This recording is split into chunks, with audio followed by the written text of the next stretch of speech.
Hey, good morning, everybody. Welcome back to another live edition of Addicted to Gear.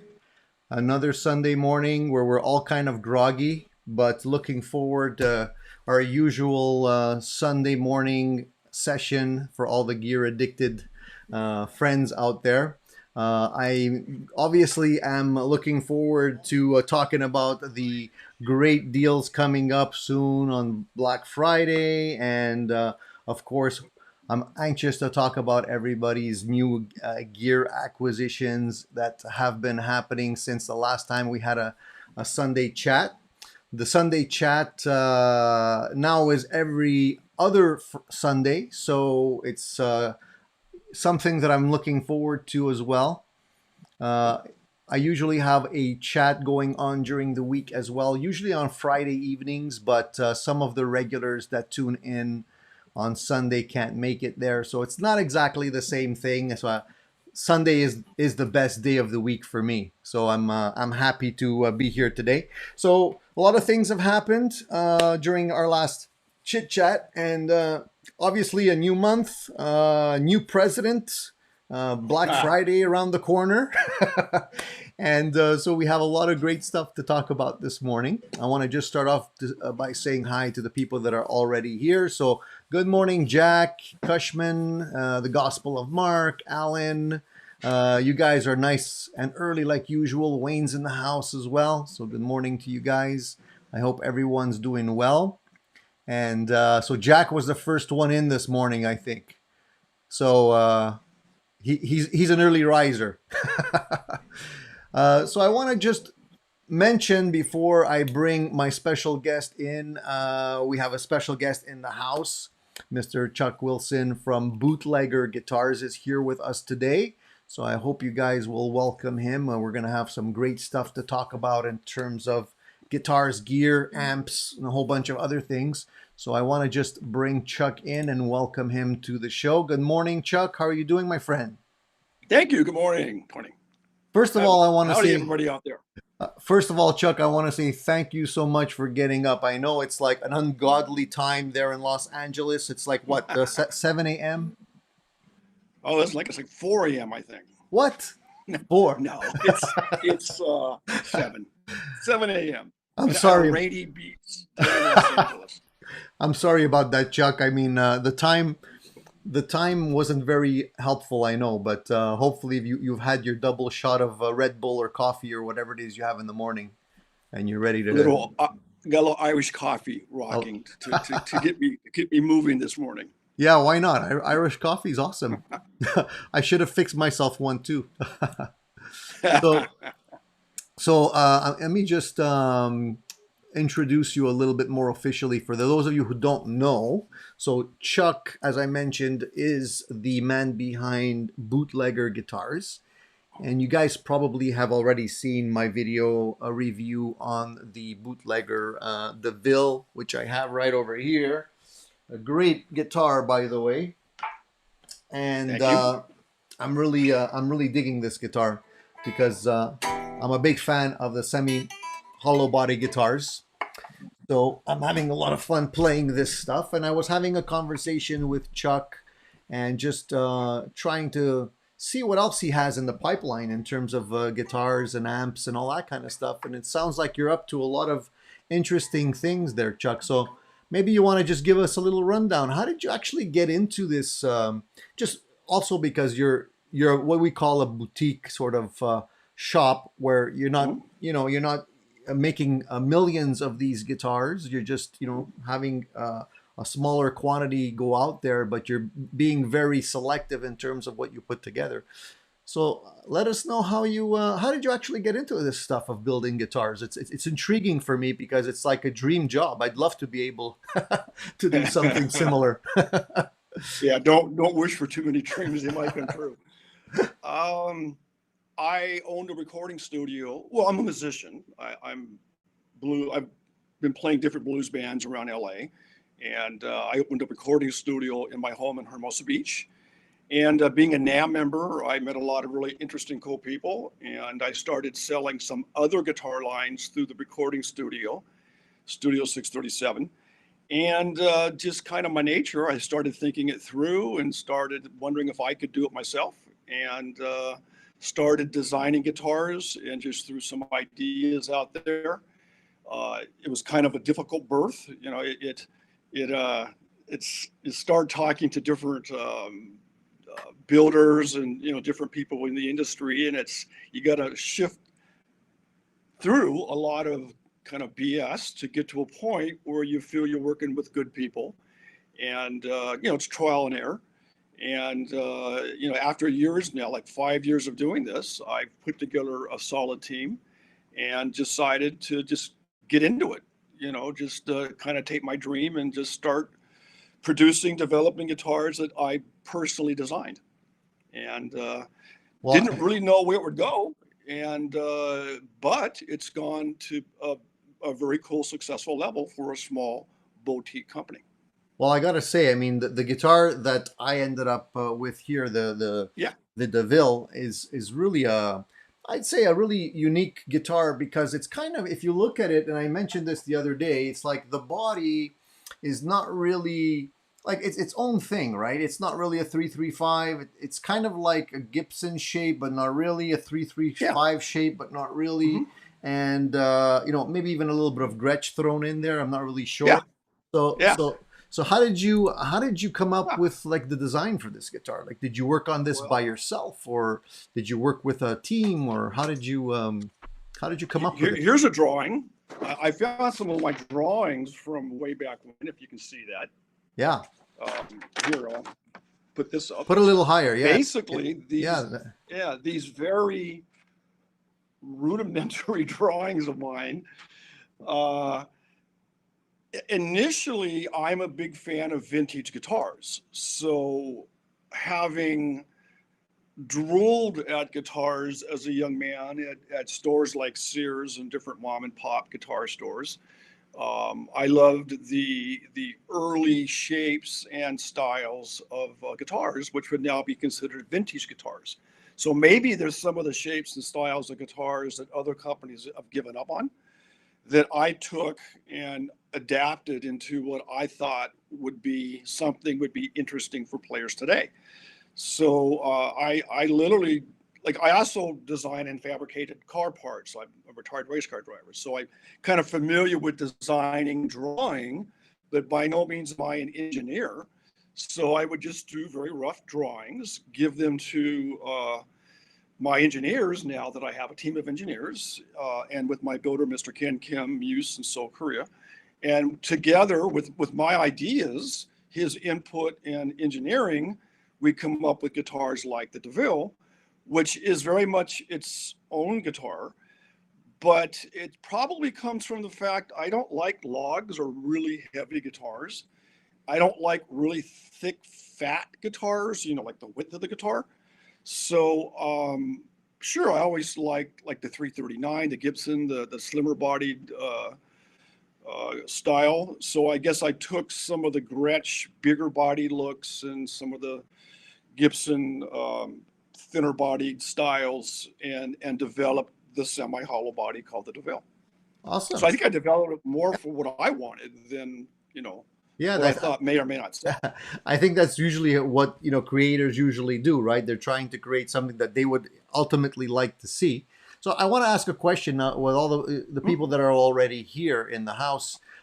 So if you guys had a choice of building your own guitar, for example, what would you look for that you can't get readily off the shelf? That's kind of a difficult question. You might have to think about it for a while because we tend to just gravitate to what's already there. But sometimes, you might say, I would really like it if I can get, a semi-hollow body made of graphite with a Floyd Rose on it or something like that. I don't know, something Yeah. crazy like that. But I mean, usually we just tend to grab whatever's there on the shelf, right? They just put it in front of us and we go for that. So let me just take a quick second here to say good morning to the other people that have joined us. So Cohen's in the house as well. Good morning. Wayne, 7 a.m. coffees, he says. Thunder Falcon says good morning. Cushman says good morning. Chuck and Tony. Henry's in Paris. He says, hope everything's okay. We hope Wow. everything's okay in Paris too, Henry. Hope everything's going well there. Cool Tunes Made Easy. Hello, good morning.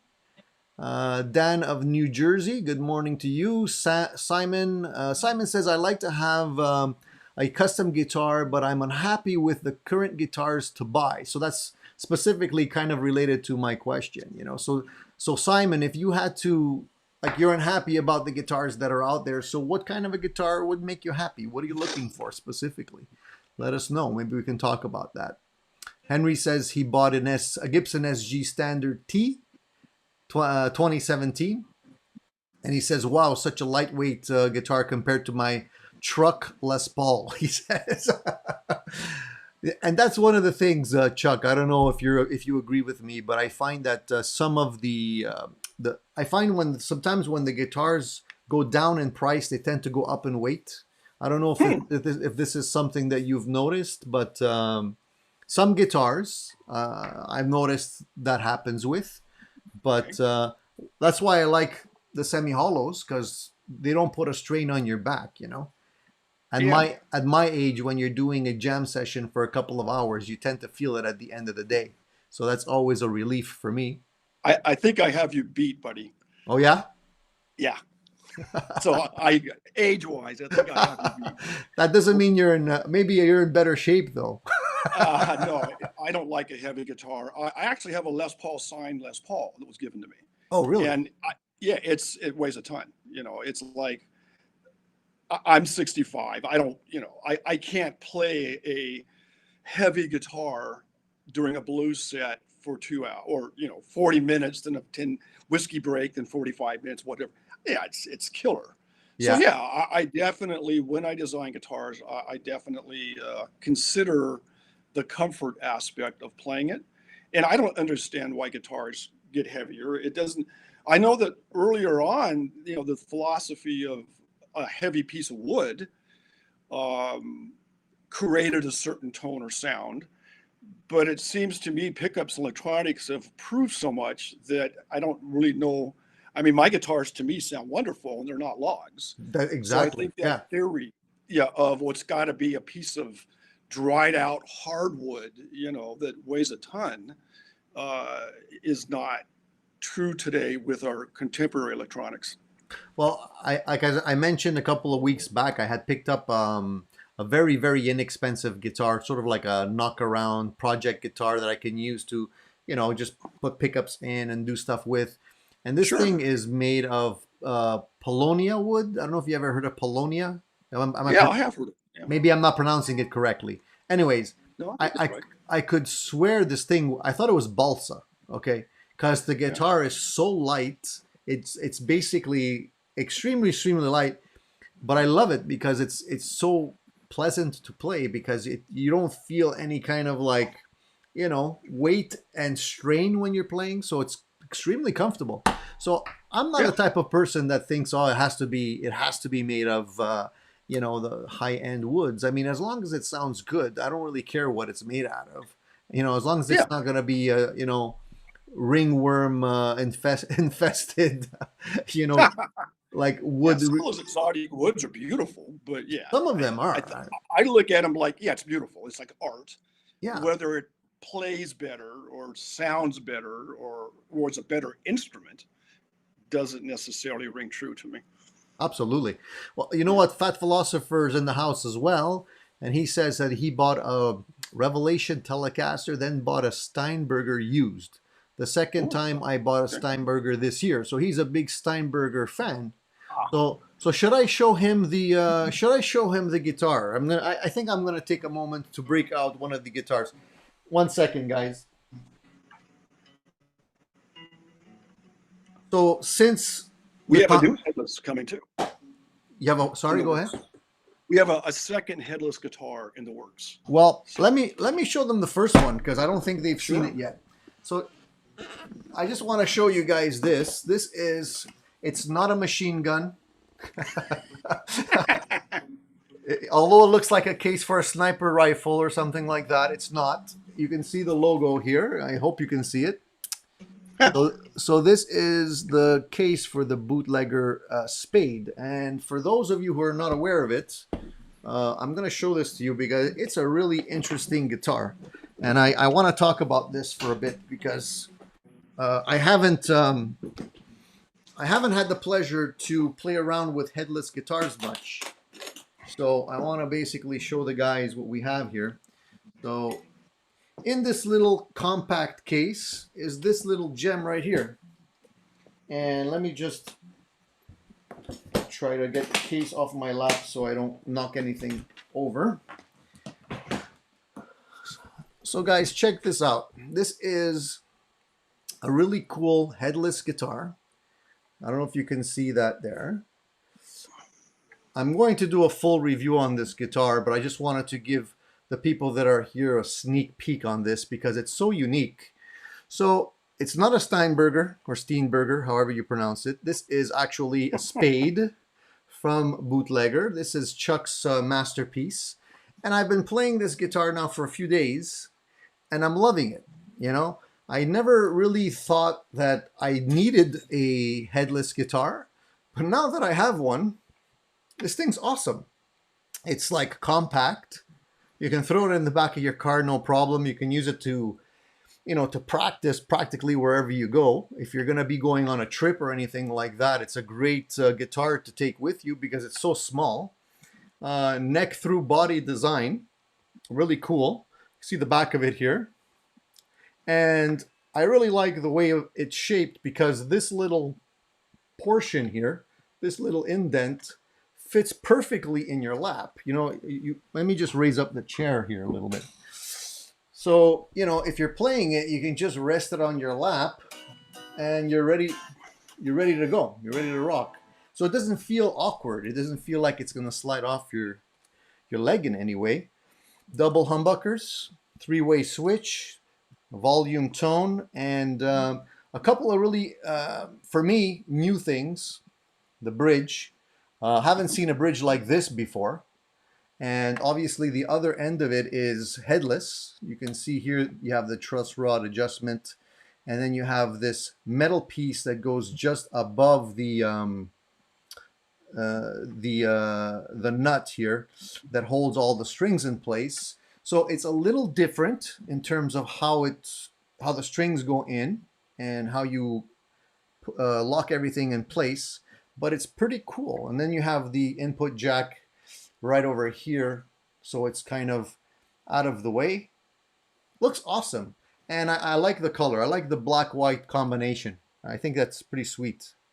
So, I don't know, maybe you can tell us a little bit about this one, Chuck, because I'm really liking it. I mean, tell us how you came up. Its nickname is the Bludgeon. You can use it to bludgeon somebody if necessary. So how did you come up with this one? I am a creature of my history, I guess. I saw Johnny Winter kill a Hondo version of a laser. And a similar white headless guitar. And I just fell in love with it. The idea of something that's that compact yet full scale. And as you said, you can just take anywhere. It's really comfortable standing up. It balances well when you play live standing. I tour with it. I've toured with Iron Butterfly with that guitar. Throw it in the airplane, don't worry about it. Can't really get hurt. And get it out and ready to play. So it's just like the hardware, that monorail bridge is something that we designed with my team. So we're very proud of that. It's unique that each individual tuner is its own self. We call the monorail bridge. And it's just, it serves many, many purposes. People now call it a travel guitar, which wasn't the intent, but it's a perfect travel guitar. But ultimately, it's a professional guitar. It's not I don't like saying this, but I will. It's not a toy guitar designed to be a travel guitar. It's a pro gigging guitar that works well as if you need to have a guitar to travel with, it's a great guitar to travel with. Absolutely, But yeah. it was not its original intent. And we're coming out now with the new version with the trim on it. That'll be out in the next, hopefully, 60 days. Yeah, and it's just been very successful. Once again, I designed something. I designed the hardware with my team, and we throw it out there, wondering what's going to happen. What's gonna happen? And Yeah, yeah. it's So, just been. I ship those around the world. Very successful.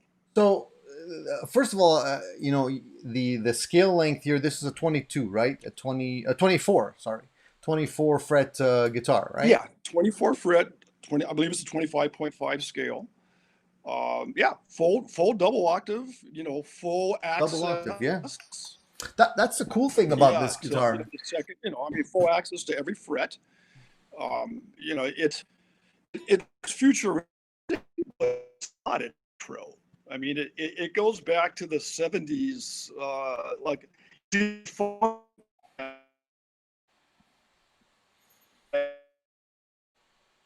and We're getting Chuck. four string bass as We're well. losing you on the connection, Chuck, for a little bit. It's getting a little bit choppy, I think, on your end. So uh, Oh, okay. I don't know what's happening, but I mean, yeah, just continue. I mean, if it gets extreme, we'll figure it out. But go ahead. Could I check real quick my connection, or should I continue? No, continue for now. I mean, it's working. It's just Okay. that Okay. your image has froze for some reason. But Well, that's good because my image isn't worth looking at. Here, I'll put something better looking at. So yeah, that's a design reminiscent of guitars I saw back in the 70s and 80s. So I look at it as like retro modern, right?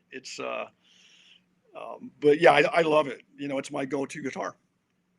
So yeah, so Chuck, I don't know. I think you might have to quit and come back in. We can try that, see if that works. I'm Okay. not sure because your video is completely frozen right now.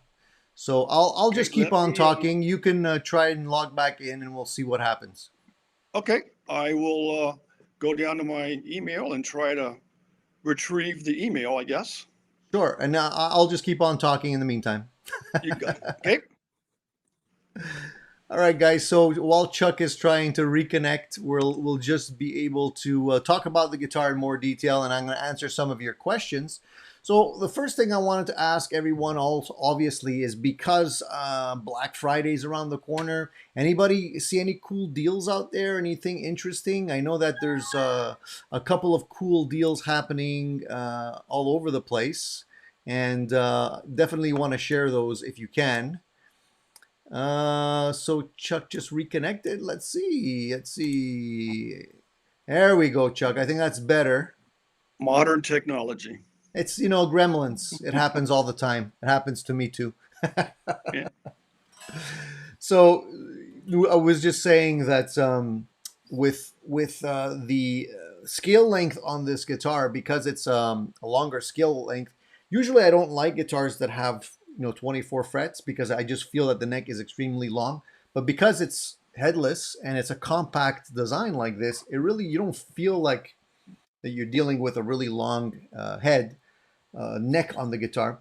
What I noticed about this guitar, and I'll just admit how stupid I am. I was trying to tune the guitar when I took it out of the case, and usually I tune at the fifth, but for some reason I was tuning at the seventh just because of the scale length. It threw me off. But I quickly got accustomed to it, and now it's all good. Yeah. It feels nice. Yeah. You get. I think you 10, 20 minutes with it. You figure it out if you're a guitar player. Yeah. It comes.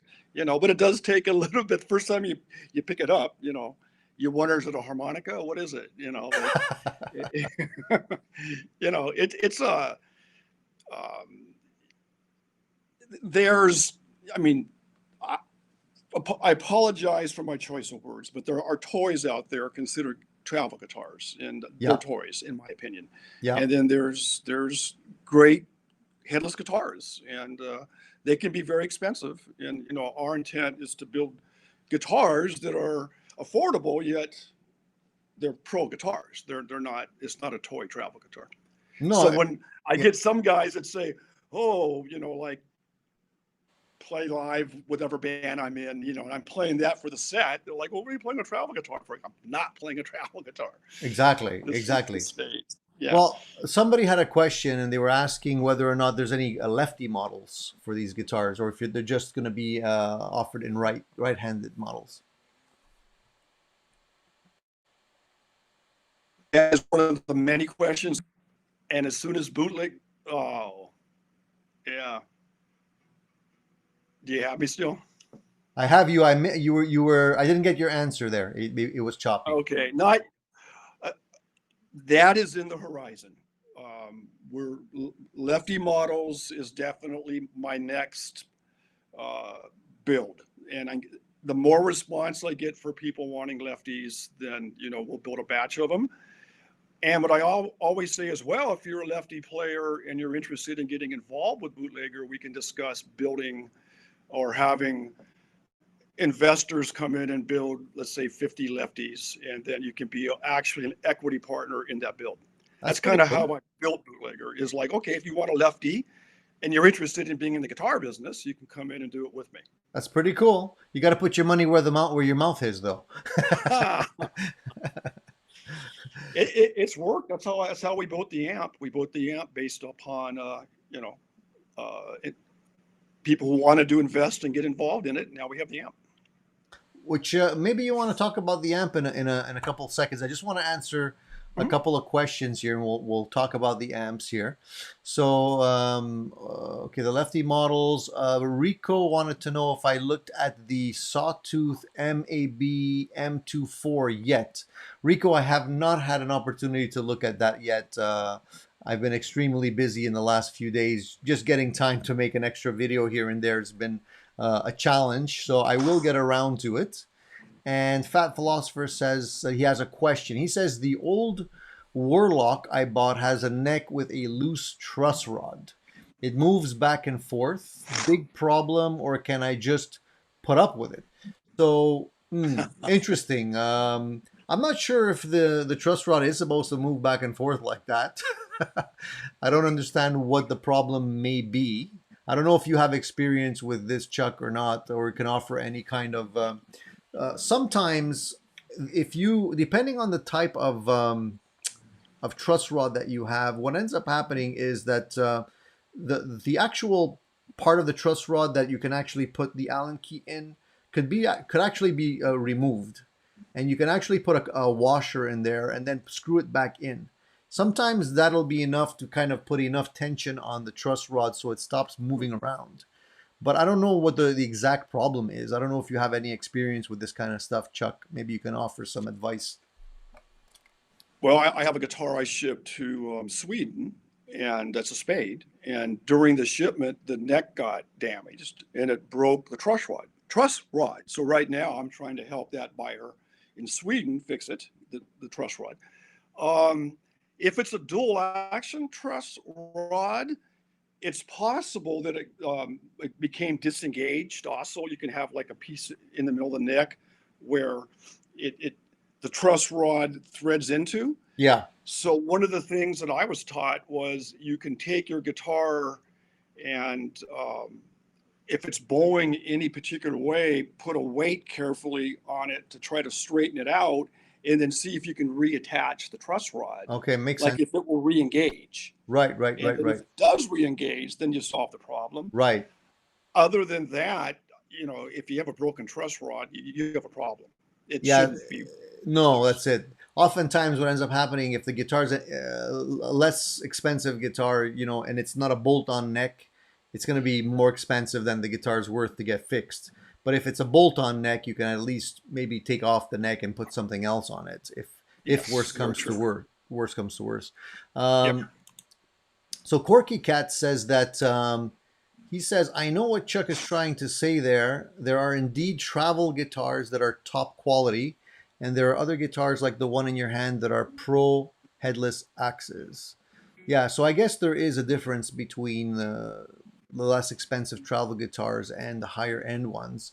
I don't have that much experience with like travel guitars. I don't own one, so I couldn't really comment on the quality of them. But definitely this one, I mean, um, even Yeah, I probably should say, I didn't mean to be insulting to any travel guitar, that there are travel guitars that are made that I consider to be not a real instrument, but there are good companies that make travel guitars that are considered travel guitars without any question.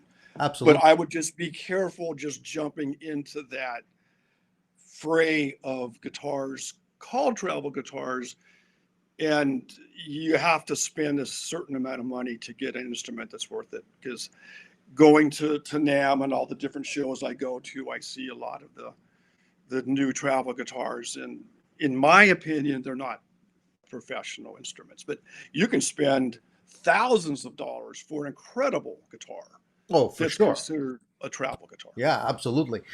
One of the things I wanted to ask you about this guitar, because I'm new to these type of guitars, and especially the bridge was very intriguing because Mhm. the bridge. So just to show you guys how this works, I don't know if you can see it, but so the ball end of the string goes down here. I guess you would. I haven't tried changing the strings on this, so I have no clue how it actually works. But I think you somehow slide the string in from the end here. Is that correct? No, if you loosen the monorail tuner, Yeah. all the way, the little saddle will come out of the tube, Okay. and then So you could just pull the string out of the saddle. It's okay. on the other side of what you turn, So and so then so you I'll turn this and completely loosen it and pull and yes, slide this out. no, when you loosen it, a little saddle will I can't point and show you. I'm Yeah. trying to. Okay. Um, But Between the what you turn, like the nut, the yeah. yeah, there'll be. If you look at the tube, kind of like a subway tube, you'll see a little saddle that pops out. Okay. If maybe you need to actually put some tension on the string, and it will Okay. pull the saddle out, Okay. and that's what the ball sits in. Yeah. And then you just remove the ball, Yeah. and then use an Allen screw to or bolt. I mean, not screw Key. bolt, an Allen wrench Yeah. to loosen the string at the head, and then you reverse the process to turn to replace the string. Okay. It uses single ball strings. Okay, so here's one question for you that well, Mm-hmm. I'm just trying to figure it out here now. So I noticed that if you want to adjust the intonation with this type of bridge, right? Mm-hmm. Yes. The I think the screw that locks everything in is like in this little crevice here, this little access point here. Is that correct? Yeah, that's like the mounting screw. And Okay. then on top of that, heading towards the head, there's Yeah. two other tiny Allen Allen keys, wrench. Yeah, and Allen those screws. Yeah. adjust height and angle. And then there's one other on the butt end of the monorail Yeah. that does minute adjusting of the intonation. Okay, so you can do the rough tuning with the one inside. Yeah, you And kind of then set it once you where have it in the ballpark, you can do the fine tuning with this guy. yes, Okay. correct. So if you have to do a major adjustment, you kind of have a difficult time getting to it because the string's in front of it though, right? So You you have need, to if you're going to, yes, do a major adjustment, you need to either loosen the string to have easier access to the hex nuts, okay. or remove it, do your adjustments, put the string back on. Okay, cool. So now I know how it works. Yeah. That's That, the first thing I look at, right? Is setup. And I have to say the guitar had a nice setup. yeah, The relief on the guitar was good. No problems there. And I like the black finish on all the hardware, all the chrome and the pickups and everything. That thank you. looks Yeah, really it's all cool. black now. Even the strap lock and the back plate and everything looks Yeah, pretty nice. So thank you. yeah, and it's a pleasure to play. So it's the neck is, doesn't feel thin or anything like that. It's like it feels like I don't know what you modeled your neck profile after, but it feels a lot like one of my Strats, my one of my favorite the Strats that I have here with a little Yeah, slightly larger neck, slightly, not much. well, that's it, slightly. Yeah, I own Gibsons. I love Gibson necks, but I thought in general for the marketplace to just have a consistent neck throughout the bootlegger line, and that's what we came up with. And it's, it's people it's well received. So we're Sure. sticking with it. I So mean, down the road, I might be able to offer different options, but sure. it's definitely more of a C-shaped, not a thin neck, somewhere between a thinner neck and like a baseball bat, right? It's Absolutely. No, I yeah, like necks that are precisely like this, not overly thin and not too chunky, but that you got it right. I think it's I don't know if it's the same profile as on the DeVille. I'm not sure. I couldn't I'm I think it's pretty similar, but I can't really tell if it's yeah. I exactly the think same. it's similar, but I believe it's consistent, but I'd have to check that myself too. So Fat Philosopher wants to know if that's a tan bridge on the headless. I don't know what I guess he's referring to this end here. A tan bridge, TAN? Or the bridges here, right? Yeah, TAN. Oh, no, no, it's our own designed bridge, and it's I source my parts or build solely out of South Korea. I made a decision to avoid buying out of China. So there's a company called BMK, Bohang Manufacturer in South Korea, Seoul, and they build for a lot of major brands that we all know. Okay, And they allow my builder, Mr. Ken Kim at Muse. We work with BMK and develop our own hardware. that's So awesome. that could be considered a boot. I mean, at this point, that is a bootlegger design bridge in conjunction with BMK in Korea. Absolutely. You know what? I think that like how long does it take to come out to actually design a guitar A to Z? Like if once you have the initial Yeah. idea drawn out on a napkin, like how long does it take before you actually are holding something in your hands? Yeah, I usually get once I get through the arguing and yelling with the engineering department, it I'll have a prototype in my hands in about 60 days. So the first prototype is fairly quick. That prototype gets played by a lot of pro musicians, a lot of my friends. It gets passed around. I get all the input, and then we take that input and look at going into production for the first 30 guitars, which is a small test run. Okay. And then at that point, once that test run is successful and complete, I get guitars turned around about 60. When I order my batches of 100 at a time, it probably takes me 60 days Well, that's to, relatively quick considering. yeah.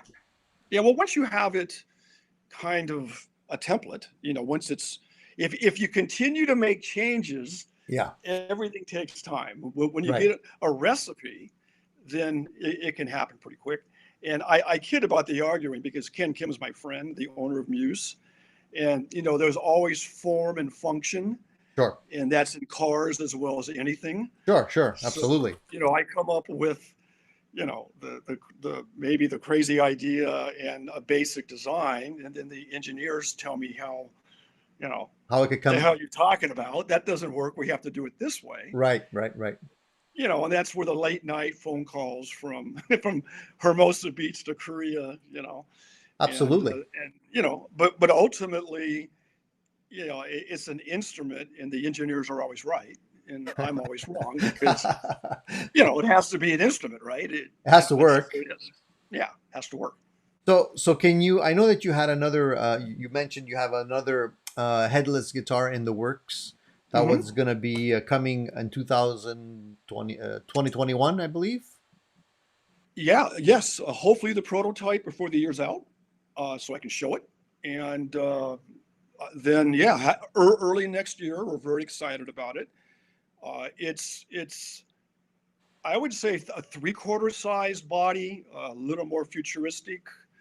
A little bit more in the line of like what Ibanez perhaps is doing, or PRS, I believe, is doing. It's on the website, bootleggerguitar.com. And if you look at Abstance, if you're familiar with Abstance, you got to be familiar being Of course. French Canadian, right? You got to be familiar with Abstance. Sure. I got introduced to Absence in New Orleans at Mardi Gras many years ago. And since Bootlegger is a whiskey-oriented company, I felt that I needed a new name. So the Green Fairy alcohol absence is the name of the new, uh, more of a it's a bigger body, full three-quarter body style, very contemporary. I have four sons. Two of them are guitar players, and they both said, "Dad, you're getting more into metal." So all right, I'm getting more into metal then, because that design has already been my Mr. Kim and the engineers love it. So it's happening. Well, I saw the sketch you have on your website. So if Yeah. anybody wants to check it out, bootlegger guitar singular.com. Yep. And you can go there and check out all the other models of guitars that Chuck offers, as well as the prototype sketch of the new headless, which I gotta say does look pretty cool. I Thank think you. it's gonna be very sweet once you finalize that one. I'm gonna be Hmm. curious to see the colors and configurations that are gonna be offered on that one. But I think it's gonna be Yeah, very. we'll get you one. Yeah, awesome. I'd love to be Yeah. able to see that. And Yeah. by the way, everybody, just so you know, Chuck is gracious enough to be offering a 20% discount on any of the guitars for the people here today. So if any of you guys want to perhaps purchase a travel guitar or a beautiful headless guitar like this one, or the DeVille, the semi-hollow, and some of the other guitars that Chuck offers, go to his website and take advantage of it. It's 20% in your pocket, and thank you very much for offering that, Chuck. We appreciate that. Well, Uh, my pleasure. I'd like to get the guitars into some of your fan base's hands. sure. That 20%. If you go to my website, you'll see Chuck Wilson contact information. Like, contact me directly, because you won't get the 20% if you just buy it on the website. But if you Yeah. email or call me, then I'll arrange the 20% discount, and you'll get yourself a great guitar Yeah, or amp. just mention to Chuck that you saw it here on Addicted to Gear, so he knows where you're coming from, and he'll hook you up. Yes. Thank you, And guys. and Chuck also, yeah, we have to talk about the amplifier too, right? So behind you, we have another interesting piece of gear, the Bootlegger Mhm. amplifier you've been working on. So you want to tell us a little bit about that? Sure. Thank you. Go ahead and turn it off. I developed two amps out of China. They were the Blues 15 and the Blues 30, tube amps. And as I said, I made a decision to stop building or importing product with my name on it from China, Bootlegger Guitar. So with Mr. Ken Kim and myself, we decided to take the 50 watt. Then you have two channels on input with two separate gain knobs. Channel one is pure 606 12AT7 tube tone, and you can overdrive it very nicely and get a great crunch. That was my whole point to this amp, was that the gain knob would do something, unlike some amps I don't like, where the gain knob tends to be kind of a wasted space. So this amp does go from clean, beautiful chime at 15 or 30 watt to downright nasty, crunchy blues rock sounds. The second channel, which is unique, the second channel is a slight boost or volume increase to the first channel, and it is switchable by a foot switch. So you can foot switch from channel one, perhaps a rhythm, and then channel two, perhaps a lead channel. But then it also has an onboard drive boost. You hit this, and the second channel now kicks in up front a tube screamer type pedal on board that now drives the preamp and the 6L6s to a tube screamer, heavy crunch, blues rock sound, but it's still natural tube. So it's got five 12AT7s in the preamp and two 6L6 tube amps in the power side. The tubes sit horizontally, not vertically. So there's a back panel that opens up, and it's real easy to access the tubes. It has a full EQ range, onboard analog, tank reverb, treble, middle bass and presence, a send and return loop, foot switch, and it has an 8 ohm out for an extension speaker. The 8 ohm out jack will kill the onboard speaker, but then it allows you to use it as a head. So just very proud of this amp. I mean, to me, it's beautiful. It's got the natural birch wood front panel. It's a heavy birch ply cabinet. It's 47 pounds. It started at 40 pounds, but we improved the speaker, we improved the weight of the heat sink, and we improved the cabinet. And so now it's a middleweight at 47 pounds. And there's now on YouTube for the Bootlegger 1530 amp demo videos you can start to hear. And this amp is introduced priced at $799. So for a 6L6 powered, clean, beautiful chime jazz amp to a full dirty natural 6L6 Hellion, it's a great amp. I'm very proud of it. Well, Fits the Bootlegger brand perfectly. it looks like it's going to be something very, very cool. And I can't imagine how difficult it is to actually design an amplifier and to like just be able to tweak sounds with transistors and circuits and everything like that. I don't know how they do it, but it's always been almost like voodoo for me whenever you have an amplifier that is sounds so great. I'm like, how come this amplifier sounds so good compared to this amplifier? Like, what have they done? Are they all working with the same stuff? It's just like the tweaking of the circuit and really getting it to break up in that what I like to call the G spot, where it's like, Yeah. the perfect amount of breakup so that it takes pedals well and everything else. Yeah, I've had to read a few dummy books, tubes for dummies, circuits for dummies, because I am not an electrical engineer. But having worked with a lot of musicians, guitar players throughout my life at the recording studio and got involved with producing blues bands and such, you do kind of get an ear for it. So I'm able to communicate to my engineers and builders what I want to hear. So this amp, the chassis of this amp was probably shipped back and forth from Korea probably 7, 8 times. Wow. So I would get the shipment, get the chassis, throw it in a box, and start, playing it, and Sure. then making notes, and just back and forth, back and forth, back and forth, back and forth, until it got to a point where I was happy with it. And I mean, just like from my background, just like a race car. I mean, I'm 95% happy with this amp, and I highly recommend it to anybody. But that doesn't mean I'm done with it. Well, I know. Your car, you're racing it, you're constantly, well, this is good, but we got to improve this. Absolutely. The Right. tone So the tone this, quest never ends, right? yeah, unlike a big company that just throws a donut out there and hopes people buy it. Right. A small company, like, I have to survive on offering something that is completely uniquely different, Right. with a tremendous amount of thought put into it. Absolutely. So we had a couple of questions here, I think, regarding your amp and your guitar. So Mhm. let's look at some of these questions here. You probably don't see the questions on your end, do you, Chuck? No, I'm Okay, not. okay. So I'll put them on the screen here.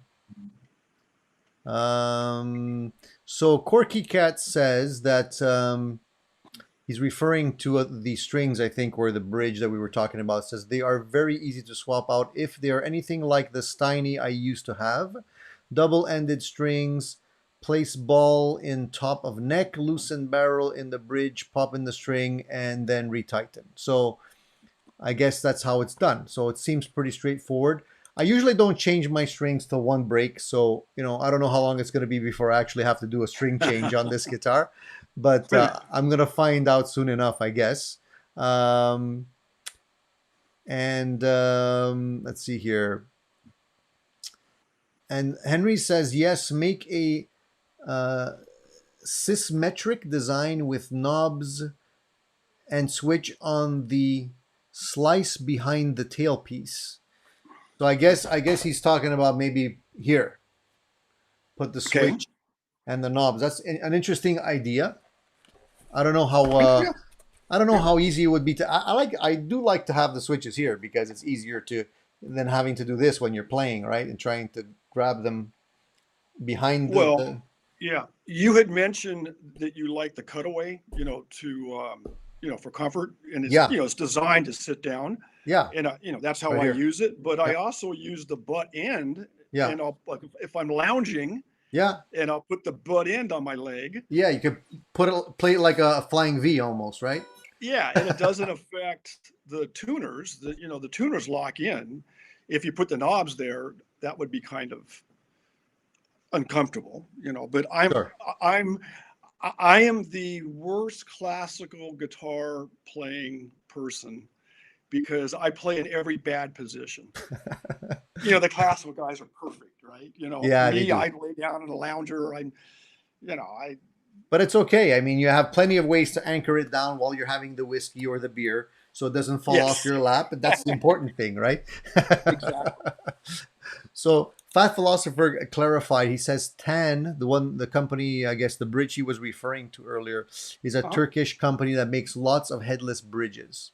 So I guess that's why he was Okay. asking that question.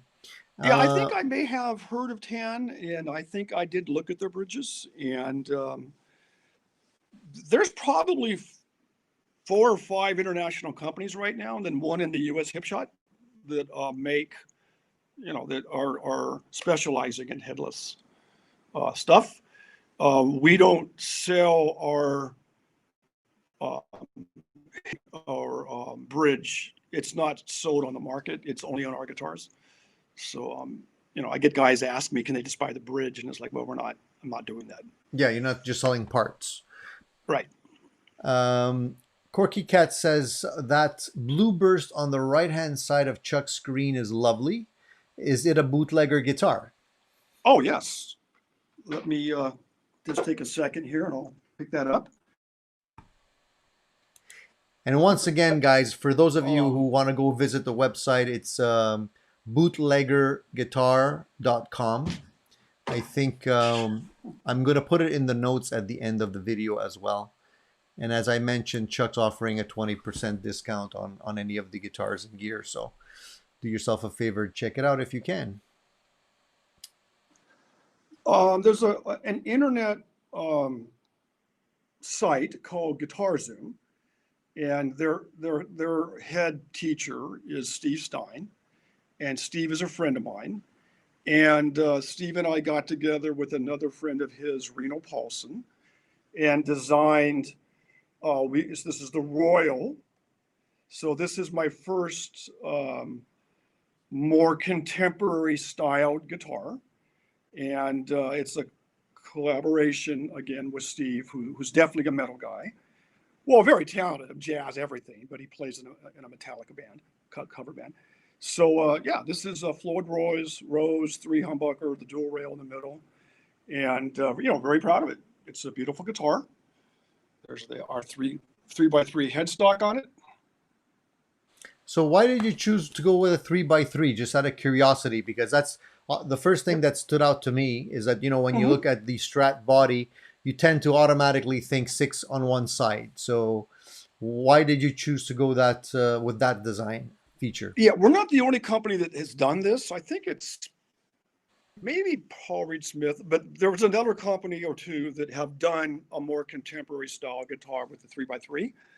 One of the reasons, which is probably surprising, is I've had some polite letters sent to me that I'm infringing on people, and the bootlegger head is very much our head. Right, So right, it's limiting my exposure to liability right, is one answer. And secondly, while it may be a little unusual to have this type of a combination, the guys that have bought it love it. They think it's just beautiful. Yes, it's a little bit unique, and I probably don't design and build guitars. Oh, I know I don't copy. I'm not a copy builder, and I'm always looking to do something that's a little bit unique. So yeah, it's probably a little unusual when you first look at it, but whenever guys pick it up and play it, they love it. This guitar is really interesting because it had, show it to you again, it had like 30 guitars pre-sold. I'm having a hard time finding. There it is. I mean, I built the first 30. They went out before, I mean, it was never even on the market. They were just sold and gone. Right away. Awesome. Since COVID started, this guitar slowed down. But every time I mean, for internet sales, every time I have someone come to my shop, which if you live in LA or whatever, you're invited to come and meet me in the shop. A person picks it up, they never not buy it. Awesome. It's just automatic. Awesome. So it's kind of like maybe you got to pick it up and feel it and look at it, Yeah. and play it. But Well, yeah, well, you brought up a good it's fun. point. You brought up a good point when I had asked the question initially. Is like, the somebody was saying that the three on one side, three on the other side is a little bit more awkward, but not really. I mean, we all play Gibson style guitars and whatnot, and Mhm. Martins and what. So it's like it's not like you have to get used to it. I mean, you're already used to that, positioning. But one person wanted to know what type of Floyd you have on that guitar. Yeah, that's always an interesting question. It is a Floyd Rose system. That's the best I can explain it is that the same BMK company is an official builder of the Korean Floyd Rose. Okay. Uh, it is not stamped Floyd Rose, and it is not available on the market for sale, like by the public as a part. Okay. So the closest I can say is it is I guess the correct term is a licensed Floyd Rose, but it's the Floyd Rose builds in both Germany and Korea. This is the Korean version. Okay. Makes sense. Makes sense. And If you want the Rolls Royce Floyd Rose, yeah. you find the German Floyd Rose. Right. This guitar with the case sells for $799. Right. This is the same guitar Steve Stein played at NAMM. It was a big hit with this Floyd Rose. Right. You can't build a German Floyd Rose guitar with a case with shipping included at $799. No, I think just the Floyd itself is probably like 350, right, or something like that. The Well, German I'm talking Canadian. I don't know what it is in American, but yeah. Yeah, well, they're very expensive. But this guitar was huge at NAMM. Well, Steve Stein is kind of like, hey, like you would be at NAMM, Tony. People want to come see him and want to come, play him, and that's where we sold it out. I mean, it just sold out. It was just gone.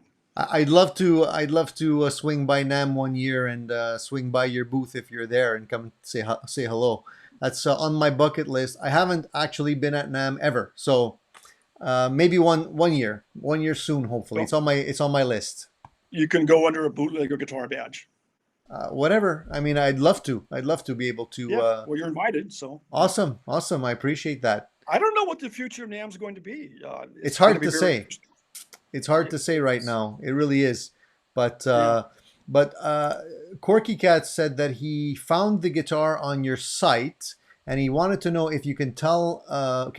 Tell him about what the Floyd Rose is on the Bootlegger Guitar Royale 2020 Blue. So that's the one you just talked about. So he mentions Special 1000 or OG. So I'm not sure what he means by. I guess it would be this like a Floyd Rose Special or something. I don't really know what the differences are between. It's I don't have the perfect answer. It's a licensed, not for sale to the public Floyd Rose. Okay. It's simply for builds. Right. And Right. there's a whole lot of licensing and stuff going on in the music industry right now. But BMK, the company that we buy from, are very clear that they are a licensed Floyd Rose builder. Now, if China, I don't mean to offend anybody, but if a China company told you that, I wouldn't believe it. I guess there's different qualities also, right, Chuck? I mean, correct me if I'm wrong. I mean, there's a lot of companies making Floyd Rose knockoffs, and like anything else, you can get a very let's see, cheaply made one, or you can get a better quality made one, depending on how much you want to put into it. So I guess that's the main difference. Yeah, since I built this guitar, I found out that there's a very, very, um, it's like fine wines. Floyd Roses are, the people into Floyd Roses are very much into Floyd Roses, just like people are into fine wines, right? Exactly. So, uh, absolutely. And as I said, if I was going to buy one Floyd Rose, I would buy it from, I'll make sure it says Germany on it. If If you I want was the buying original, Floyd yeah, Rose stamped China, yeah, I wouldn't believe it. yeah, I would believe it's just a knockoff. My sure, spade guitar that you held, yeah. a company in China stole my design and called it the Big John Oh or the boy, Little John, and they really? sold like 30 of them. That's And not so I good. get guys that come to me and say, "Well, this guitar doesn't play." It's like, well, yeah, that's the China knockoff. It's not the same. Yeah, How you, Korea. For those who know, uh, we're losing your when it comes connection to again. licensing and what they do. Sorry, you broke up there for a Okay. second. Oh, do you have me now? Yeah, just repeat your last sentence. I didn't catch it. Okay. Yeah. Well, from my experience, the companies in Korea are very authentic and very, they're just like a company in the U.S. They're appropriate with their licensing. Okay, okay. And so there's no real way to protect yourself against being sort of targeted and then knocked off in terms of a Chinese company. There's nothing you can really do about that, from what I understand. Uh, Thunder Falcon says, "Is there an Explorer-shaped bootlegger guitar, or maybe something in the works?" Explorer shaped. That's a great question. I could say that there's my design of an Explorer shaped guitar. Let me get that for you here.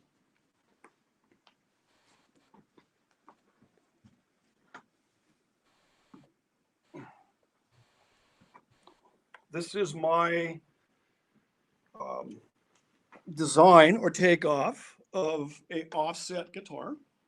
Yeah, that's pretty cool. That's an original Yeah. look. Yes. So it is still struggling here with my camera angle. It is a um, smaller bodied offset guitar. I mean, compared to an Explorer, what you'd expect to be an offset guitar, but I wanted one for comfort. So this is the Bootlegger offset and two single coils and a humbucker. And oh, there it is. Now you can see it better. I mean, this is I love this guitar. This is very proud of this design. So So that this is looks my offset design. so. Maybe I'm wrong, but that looks a lot like I guess a Firebird type shape, maybe a little bit smaller in terms of the body. Yes, And then you decided correct. to go with a single humbucker configuration, which is pretty cool. Mm-hmm. And then Yeah, and so you have the switch on the front horn, and yeah, it looks. And is that a neck through body design? this is one of my bolt-ons. It's a bolt on. Okay, cool, cool, This is a bolt-on. nice. Yeah, thank you. And what So, is that? What does that come in at about in terms of weight? oh, this is light. Um,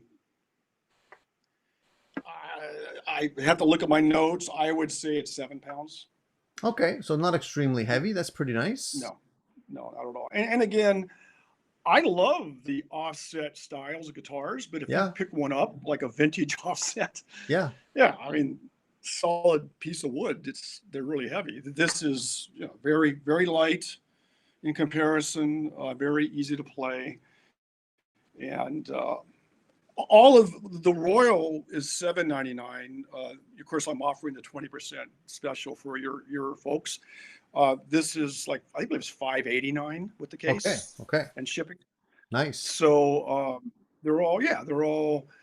My pickups are BMK pickups. They're hot. I mean, people